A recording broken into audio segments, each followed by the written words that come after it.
The Nigerian National Petroleum Company Limited, NNPCL, has reported a profit after tax of 1.05 trillion naira for May 2025. The report comes amid scrutiny by the Nigerian Senate over missing funds to the tune of more than 200 trillion naira by the NNPCL. In its new report, the national oil firm said the figure increased by 29.03% from 748 billion naira in April. The company said it recorded revenue of 6 trillion naira in the same period, up by 1.87% from 5.89 trillion naira. The NNPC said it made statutory payments of 5.58 trillion for May 2025. According to the NNPC, crude oil and condensate production averaged 1.62 million barrels per day in May, while natural gas production was 7.35 million standard cubic feet daily. The company clarified that the figures are provisional and reflect only its operations, excluding data from independent operators. Joining me now to discuss this is petroleum expert and policy analyst, Professor Izielen Agbon. It's good to have you on the news again. The NNPCL reporting a profit after tax of 1.05 trillion naira for May, marking a 40.37% increase.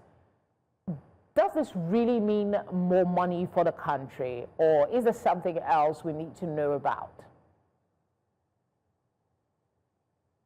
Well, it is, thank you for having me.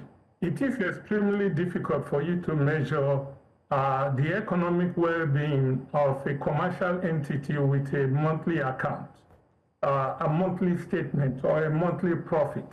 An end-of-year profit audited by an independent auditor is a better yardstick for measuring the economic well-being of a company. The NNPC said they will give us a monthly breakdown.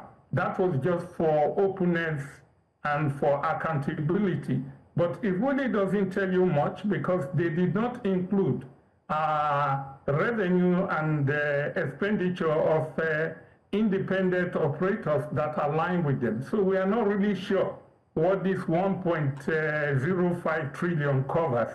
So no, you are not going to be able to tell much until you have about 12 monthly. Maybe at the end of the year when they do a yearly account and it's audited and there is reconciliation, then we can look at the hard data and say, well, they did well or they did not do well. What about their submission? To have monthly accounts just to see trends.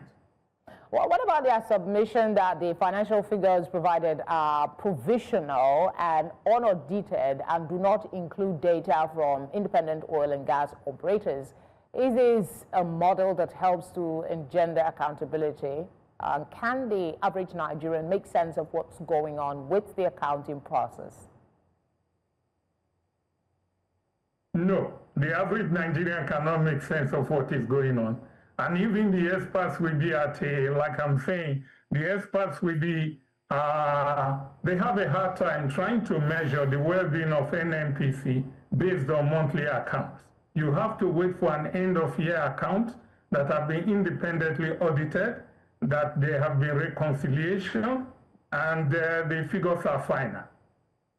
I think this is just a measure of the trend. All we can say is that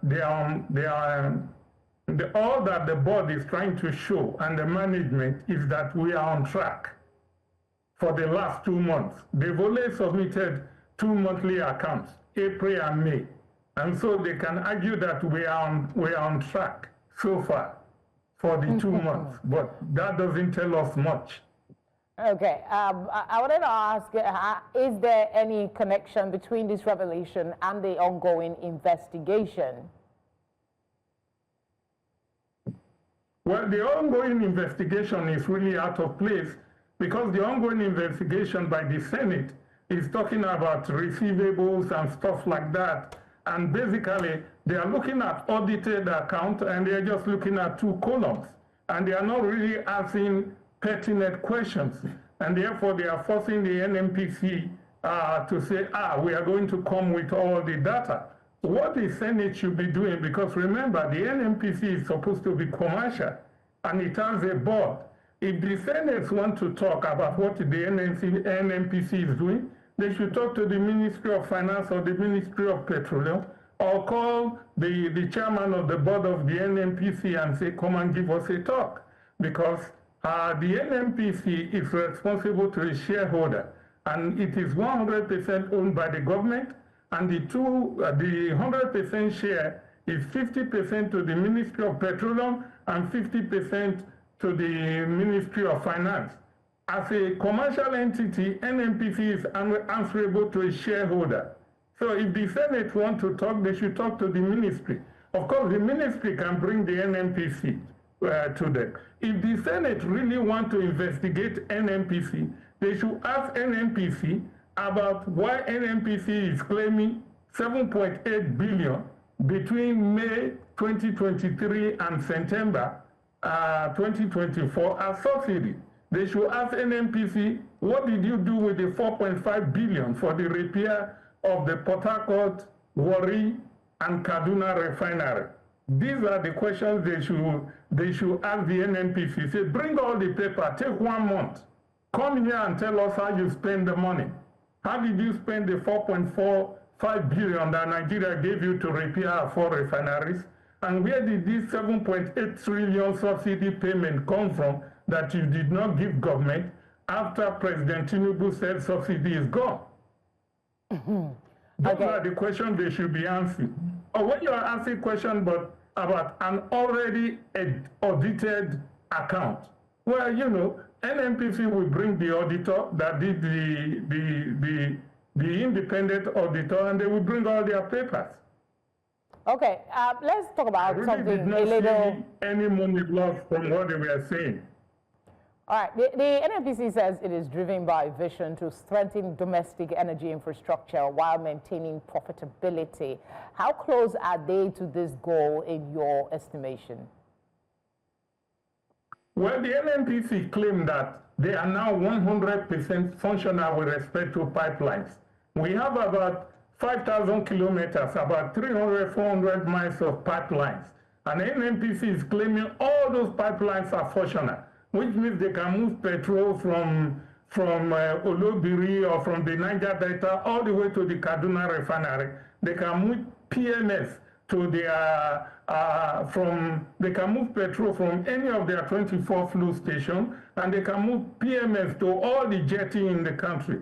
They are claiming 100% control over their pipeline, claiming that their security is now 100%. So we hope at the end of the year, they will not come and tell us that they lost money because of oil being stolen or there is a leak. Personally, I do not think that, I think the pipeline has to be extended because the government have placed certain goals for NNPC that by 2030, they have to produce 4 million barrels per day and 12 billion cubic feet per day. And they have to be able to refine 1,360 barrels per day. Those are very big goals. And also government is planning to sell NNPC to private holders. They want to reduce the share of government ownership of NNPC from 100% and sell it to their political cronies. Of course, you know, NNPC is owned by the whole of Nigeria. And I'm hoping that government will not sell the shares of NNPC. But do you see that happening? Do you see that actually happening, or there will be a fight against, you know, selling off the NNPC? Because it's going to affect a lot of people. Yes, there is going to be a struggle about it, but government is determined to do that. They have 2 long-term goals. 1, to leave OPEC, and 2, to sell NNPC to private owners. I'm not talking of just selling the refinery, but to have NNPC privatized to the point that private ownership of the controlling shares of NNPC, in short, the percentage owned by government have to be below 30%, 50% or 30%. But they should remember that NNPC is based on a law that says all the petroleum in Nigeria belong to the federal government. And the federal government actually is only holding the natural resources, the petroleum and the gas, the petroleum, on behalf of the Nigerian people. And there are 230 million of us, and not all of us can buy shares of NNPC. True. So when they want to put NNPC in the Nigeria Stock Exchange and sell the shares to political cronies so that they now own the wealth under the ground of Nigeria, that is going to be unpalatable. For them to produce 4 million barrels a day, like President Tinubu have told them to do by 2030, they have to increase our reserve from 37 billion to maybe 120 billion, because there's an OPEC quota. Right now, our OPEC quota is 1.5 million barrels a day. So the only way they can produce 4 million barrels a day, even if they have the capacity, which I doubt, is probably they are planning to leave OPEC. These are IMF policies that the government is just taking hook and liner, and it has nothing to offer our grandchildren. They have a very short-term view of the development of the oil and gas sector. You insist the government is very firm in wanting to sell the NNPCL, but what would be an estimation of time that this could happen? Definitely not within the lifespan of this administration. No, their goal is to have this by 2030, but I don't think it's achievable. I don't even think they can be able to sell the shares. It's going to be a big political battle. I'm only raising the question because this is the goals they set for the new technical board that they put in place. And there is no need. You put very competent technical people and you create a scope or a target that is unachievable. You don't put technical people and then impose a political goal. It's like you have planned failure. So if you are going to, put a technical board and NNPC is commercial, let NNPC fit their own goal. But with respect to the pipeline, I think there is a need to expand our pipeline and to update them because they are fairly old. And there is a need to put flow meters on the pipeline so that we can actually know how much oil how much petrol we have every day. All right, I guess that's a good place to leave the conversation for now. Thank you for speaking with us.